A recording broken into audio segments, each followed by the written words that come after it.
Good afternoon, everyone. I'm Linda with Pinky Moss Cakes, Cookies, and Candy. And took me a while to get on here today because, first one thing and another, you're doing this and you're doing that. And part of this recipe had to cool. So I went ahead and made that part, but then I'm going to make it live to show you how I did it. And this is an old recipe. This is, I'm making ermine frosting. That's spelled E-R-M-I-N-E. Some of you might remember it from your grandmothers or aunts or your mothers. This was a recipe that kind of originated in the late 1800s, early 1900s. And people used to put this on red velvet cake. It's not a super sweet frosting. And it was kind of... there were rationings during the wars, and they had to issue stamps to buy sugar and buy different things. So this was something that somebody came up with. I don't know who, but somebody came up with that wouldn't take a lot of ingredients. So it's very simple to make, and I'll do the recipe after I get through too. But I've got my burner on, and I'm going to put 1 cup of whole milk in here and 5 tablespoons of all-purpose flour. Now this has to cool, so you want to make this ahead of time so it can cool, and you won't put this hot in your frosting because it'll melt the butter. So there's 1, 2, 3, 4, and 5. And this is, I'm using whole milk and all-purpose flour. Now you want to make sure that you whisk this constantly. This will thicken real quick, and basically all you're doing is cooking it and until it gets thick. But it will be lumpy if you don't constantly whisk it. And I'm using a non-stick boiler here, so I have to use a silicone utensil. I'll see if I can get this close enough. And what I've done ahead of time this morning, I made a red velvet cake, and I went ahead and I just made it in a sheet pan, in a large sheet pan. I don't know, 15 by 18 or 15 by 19, because you want the layers a little thin. And I'm going to, I'll show you how I did it. I've already got the little circles and squares cut out. And this is like a little individual desserts. And now you can use it. You can do the same thing on a layer cake or either on a 9 by 13. But I wanted to do the little individual one. So I'm going to show y'all how I did it. And you're going to have a lot of cake scraps left over if you do it the way I do it. And you can save those for just scraps to eat, or you can make cake pops or cake sickles out of them, whatever you decide to do. Now you're going to see that this is thickening really fast. I'm going to turn this down just a little because this will burn. You see how thick this is getting? Make sure that you continually whisk it because you don't want to burn it. So it's going to take a little elbow power.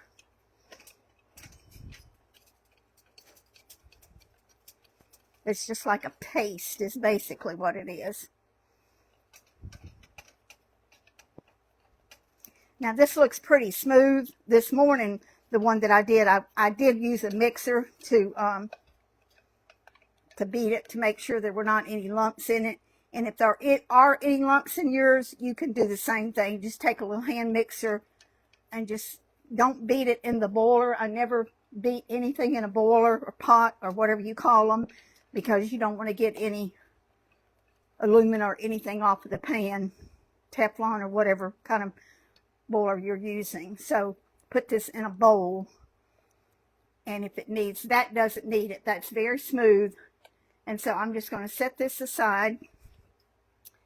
Probably pour it in a, you can pour it in a plate or in a, I think I'll just put mine in a paper plate because I've already got some cool. Turn my burner off.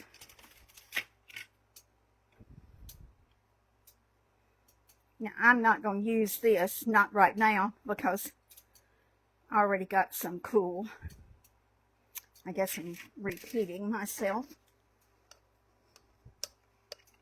Now, this doesn't make a ton of frosting, so if you're wanting to have a lot, I would definitely double this. The whole recipe, of course, not just this.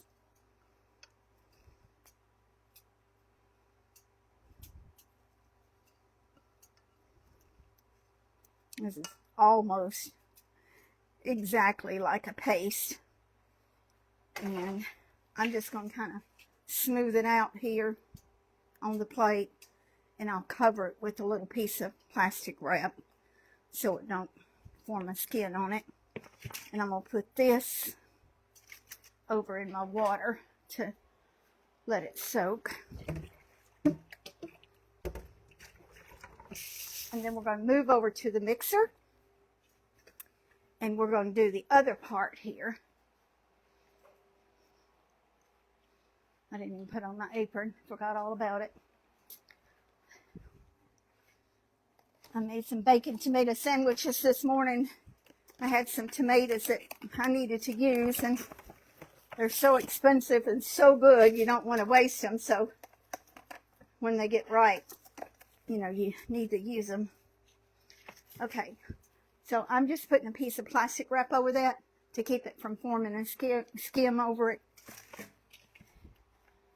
And we'll get over here to this. Now I've got 1 cup of softened butter. That's 2 sticks of softened butter. This is salted. And I'm going to put it in my stand mixer because I was going to mix this by hand, and I said, no, I am not going to put my arm through that this morning or today, this afternoon, whatever it is. Get the rest of that off of there. And you want to beat this long enough that it turns white. And then I'm going to, so it'll need to beat just a little bit. And I'm going to use granulated sugar. I'm going to add a cup of this to this. Let me move this out of the way here. And I will get my little cake out and show y'all what I've done with this.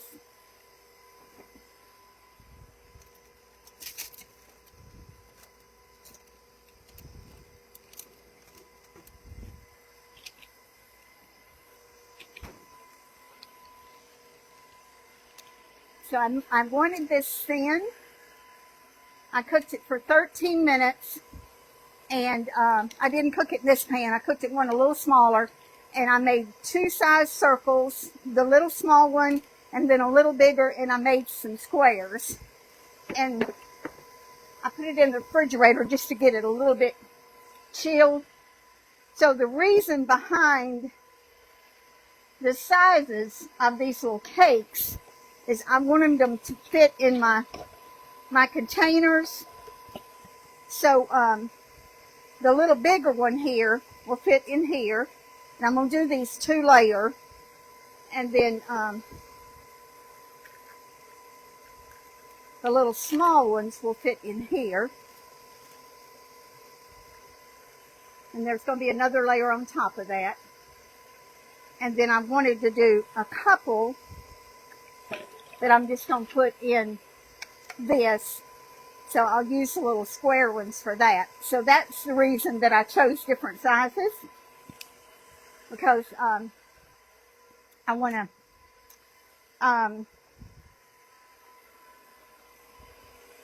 you know, just make them kind of pretty. And this is the pan that I baked it in. And I will have to measure this to see what size it is. I lined it, I greased the bottom of it, and then put parchment on top and greased the parchment. And you can see it's probably not even an inch thick. And this size pan, I cooked the cake for 13 minutes. And again, I'm repeating myself. And these are the ones that I cut out with. Now, I'm sure you have something in your kitchen that you could use if you don't have cutouts. But if you don't, you can always use a glass for a circle. or you can just freehand cut in a square with it. And I'm going to measure this pan to show you, to tell y'all how big this pan is. Now, if you do a 9 by 13, the cake's going to be thick. If you want them thin and want to do them 2 layers, I would definitely do it in a bigger one. This is a 13 by 18 pan. 13 by 18, and this is just one recipe of cake mix for a red velvet cake, and I cooked it for 13 minutes. You notice I have my scraps covered with plastic wrap because I don't want them to dry out.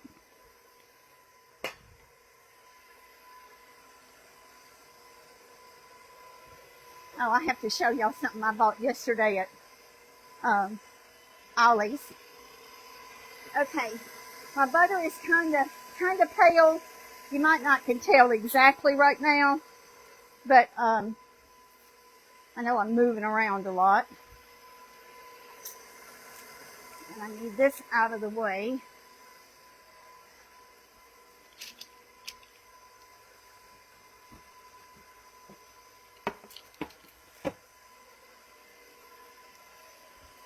Go ahead and put my sugar in here. I'm going to put 1 cup of sugar in. This is granulated sugar. And you want to beat this until it's really nice and fluffy.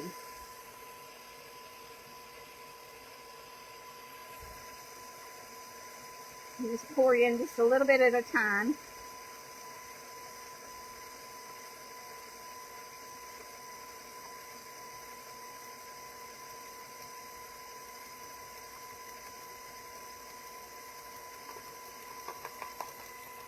I'm going to turn that up just a pinch.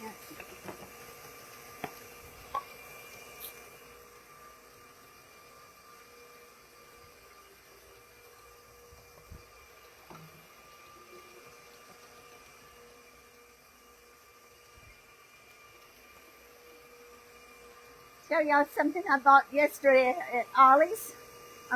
They have all kinds of these little handheld fans, but this one was $4.99. But it's got a pretty good bit of cold air. You can buy these anywhere, but I saw that and I thought, well, I'm going to go ahead and get it now. This needs charge. You can tell it already went off, but it's got a USB plug, so I'll charge that and get that charged up. To have if you get too hot wherever you're at, if you're if you're traveling or if you're sitting in your comfy chair watching a program on TV or whatever you're doing.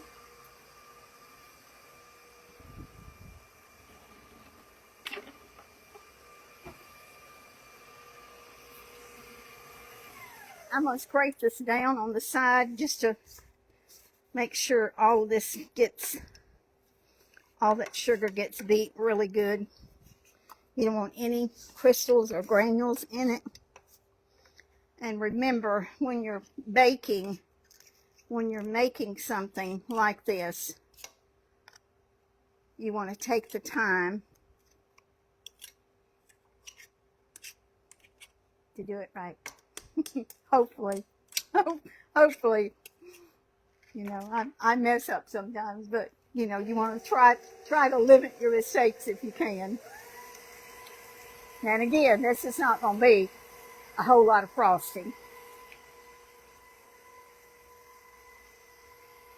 But I'm not going to frost the sides of these cakes. I'm just going to do in between the layers. Go ahead and do that. Speed that up just a little bit.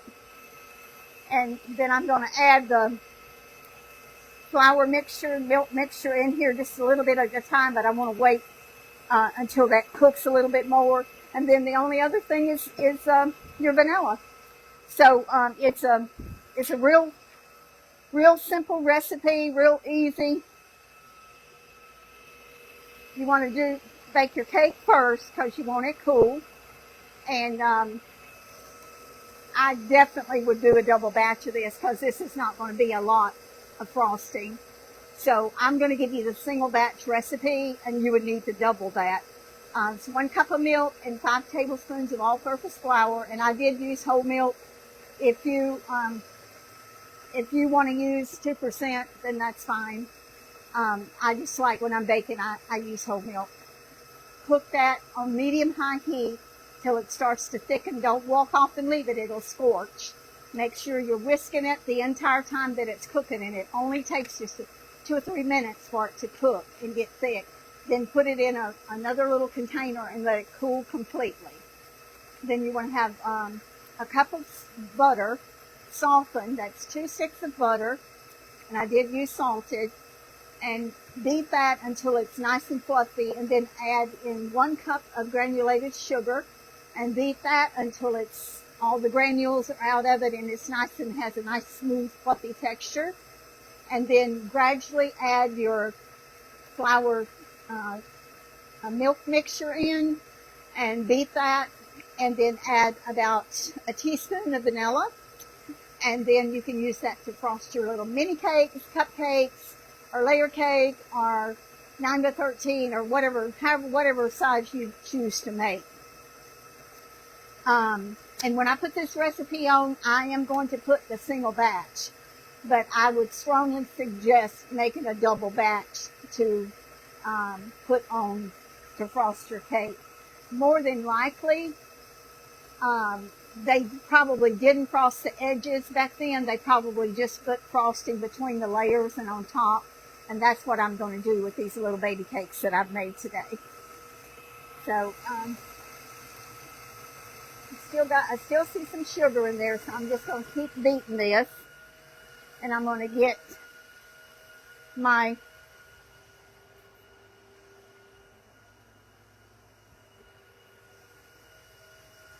mixture here.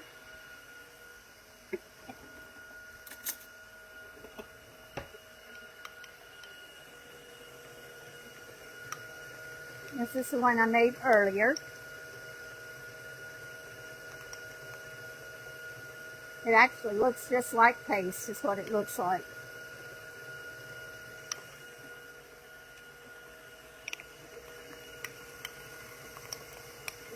And so mix it up just a little bit.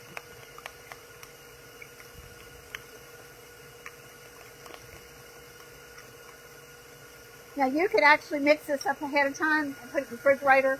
You can make your cake ahead of time, and then the next day you could finish it if you wanted to, or mix it in the morning and then that afternoon fix it if you wanted to fix it for dessert for later on that day. I'm going to scrape these sides down one more time, beat it just a little bit more, and then I'm going to start adding this mixture in it.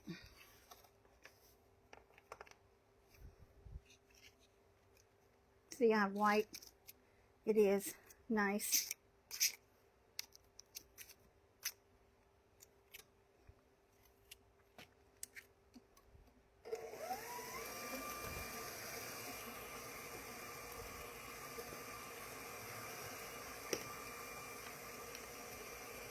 I'm going to do probably about a big spoonful at a time.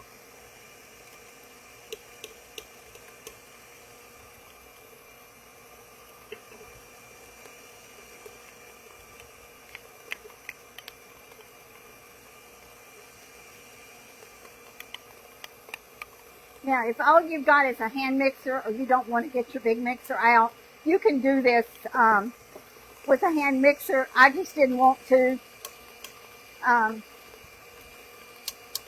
because I'm having to hold it, and it's just, to me, it was just easier to use this one.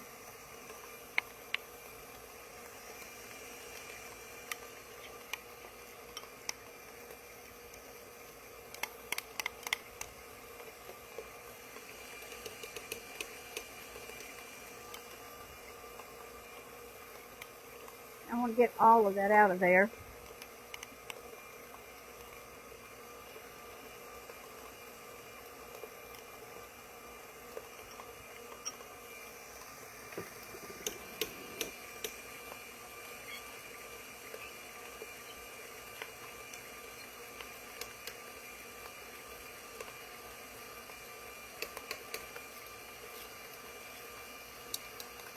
y'all get real serious-minded when you're doing something like this. I tend to.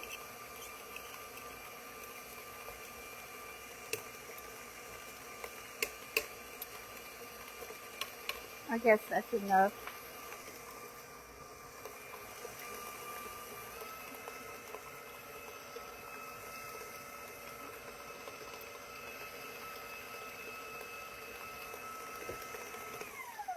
I need to brush this side down just a hair.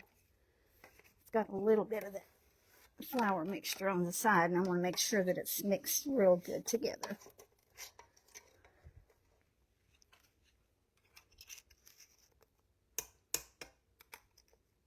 This is a real quick recipe to make, especially if you've got the flour mixture made ahead of time and got it cold already.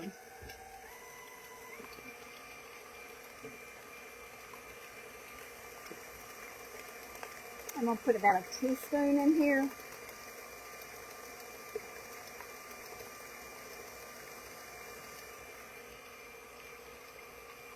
Now, if all you've got is imitation vanilla, you can use that.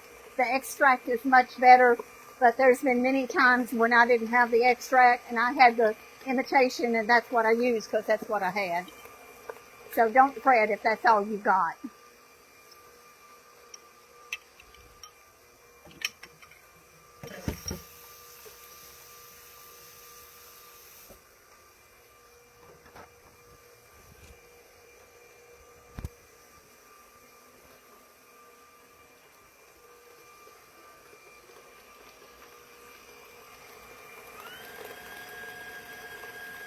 I think I've got this just about beat enough.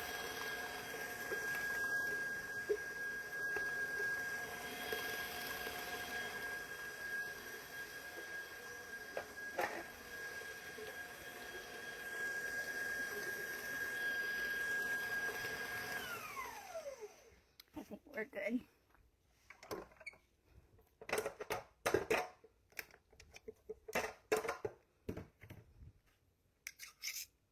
It's awful white and pretty.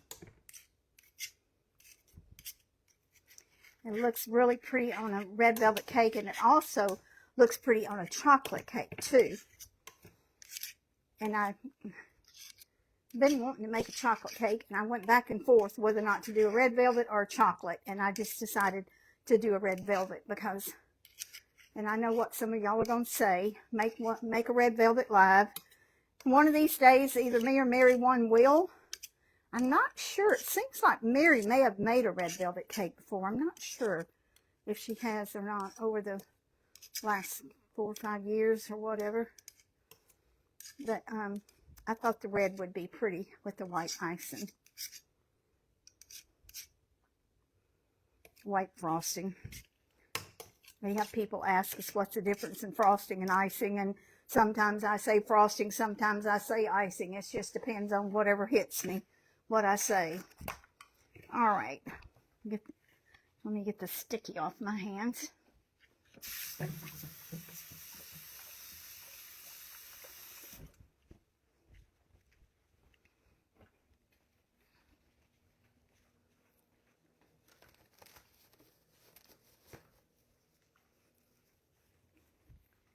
All right. Let me get my little cakes here. I didn't get my cake turntable out. I just didn't seem like I wanted to do that today. So I'm just going to do it on a plate.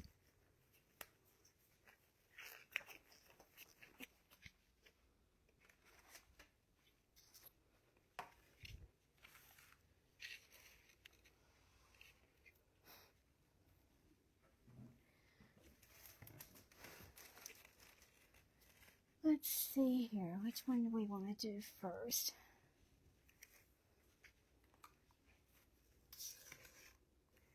Now, it's not going to take much to do these little cakes because they're small. But I do want a fair amount of frosting between the layers.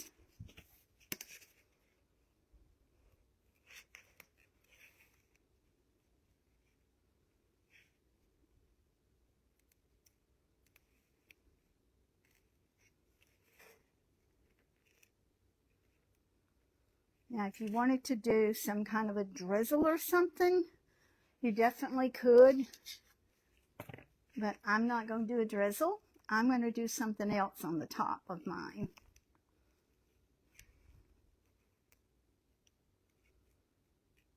I love to see the thick frosting between the layers. Now, I did not put simple syrup on these because they're real moist.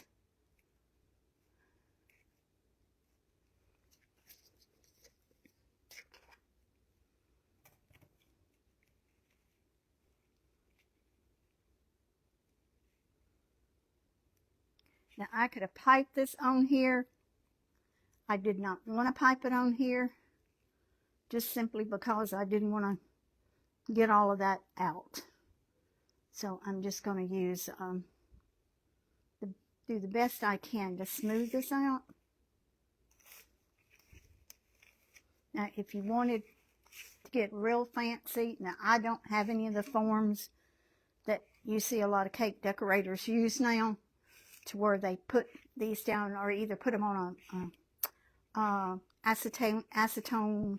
acetate, whatever it's called, sleeve, and it makes it very uniform and professional looking. And I have some of that too in yonder, but I just didn't want to get all of that out. So what I'm going to do, y'all remember the flowers that I made a few weeks ago? I'm going to do something with these. Let's see, which one should I put on here? Now you could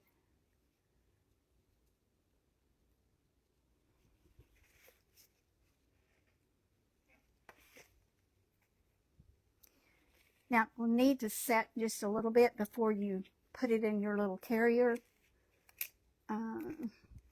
Should I have something to pick this up with?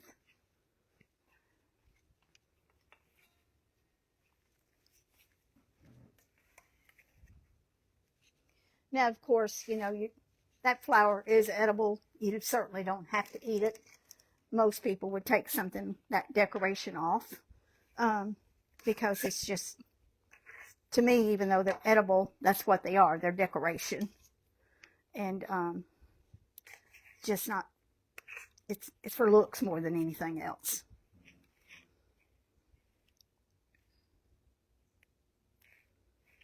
Now, I'm only going to do one layer on these. I think, I don't know, maybe I will do two. I cut out even amounts, so maybe I'll just do 2 layers.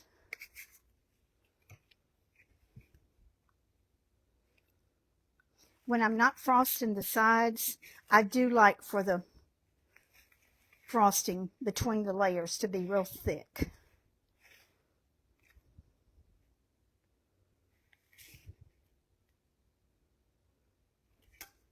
Oops. Now, if you've got any little crumbs, you can just kind of brush them off, either with a brush or with your hand, real lightly. Now, believe it or not, this is a pretty big piece of cake. It might not look real big, but it is.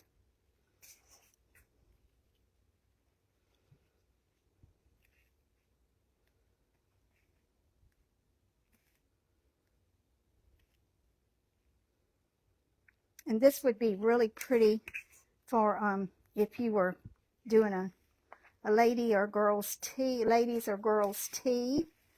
You could have different kinds of cakes, like chocolate, almond, red velvet. You could do some pretty piping. You could actually do buttercream flowers, which would be edible, you know, more so than the fondant, even though the fondant are edible.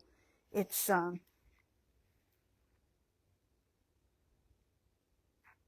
me, I'd rather have a buttercream flower than a fondant flower, even though the fondant ones are pretty.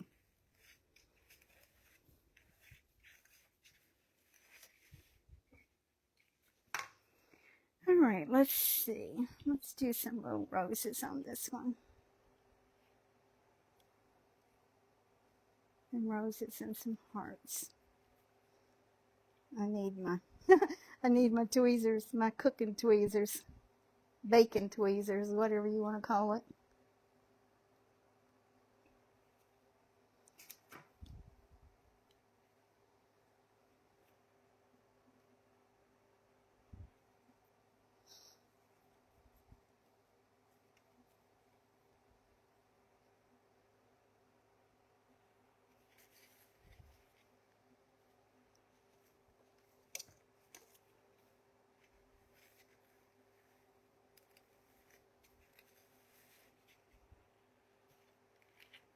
And you'll see you'll get crumbs, cake crumbs in your frosting.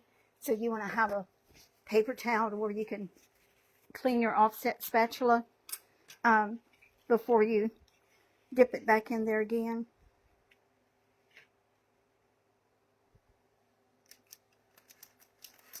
There's just so many ways you can do these. I'll do a little one, and then I'll go ahead and call it a day. And this would be something that I think that the grandkids would have fun doing, decorating their little individual cakes. You know, if you didn't want to go to trouble to make this homemade ermine frosting, you can always use a can of buttercream that you buy in the store, which I'm not a fan of. I hadn't bought any of that in ages, but it's good in a pinch, you know, and it's certainly a lot better than what it used to be. And especially if you're, you know, if you're letting the kiddos make their own little desserts.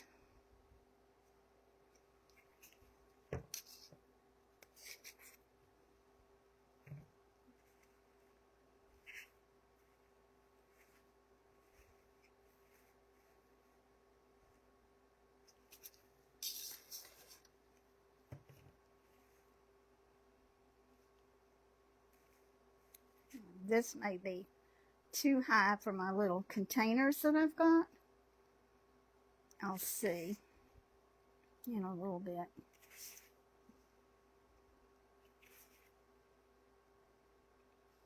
Brookshire's one of our local stores has got their Bluebell ice cream on sale this week in the pints. And as far as the pints go, it's a good price for a pint, but if you consider what you're paying by the gallon, it's not a good price. But I do like to have them on hand. You know, everybody could have their own container. And if they didn't want to eat but 2 or 3 bites, they could eat 2 or 3 bites of it and put it back in the freezer and eat some more later. So sometimes I'll buy 3 or 4 of them. I think they have the limit of 6, but sometimes I'll buy some just to have to put up for that purpose. Let's see. What do I want on here? I think I'll put another one of the flowers on here.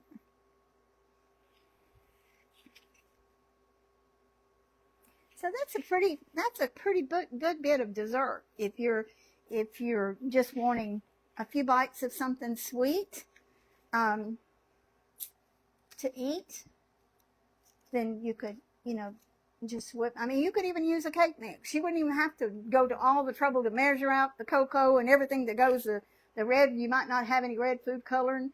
If you didn't want to do that, you could just use a cake mix. It'd be just as simple, and just make that and have it made up ahead of time, and then make you some cute little desserts and put them on a nice little platter or a tier, one of the little tiered, pretty decorative things that you put cookies or cakes or something on, and it would look really nice.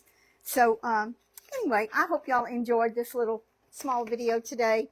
I just wanted to do something, and I thought that this might be something good. Oh, I want a taste of it. Let me get me a fork. I want a taste of this and see if it tastes like I remember it tastes. I think I'm just going to get a scrap over here instead of using one of the little cakes. I'll just use this plate here.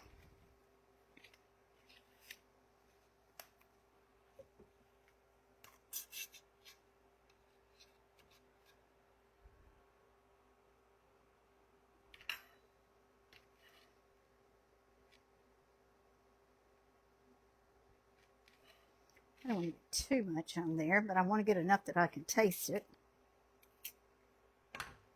All right, let's taste it and see if it tastes different than what I remembered it tasting. Did y'all ever do that? Things, well, we were talking about that the other day about how things taste different, but okay, bon appetit.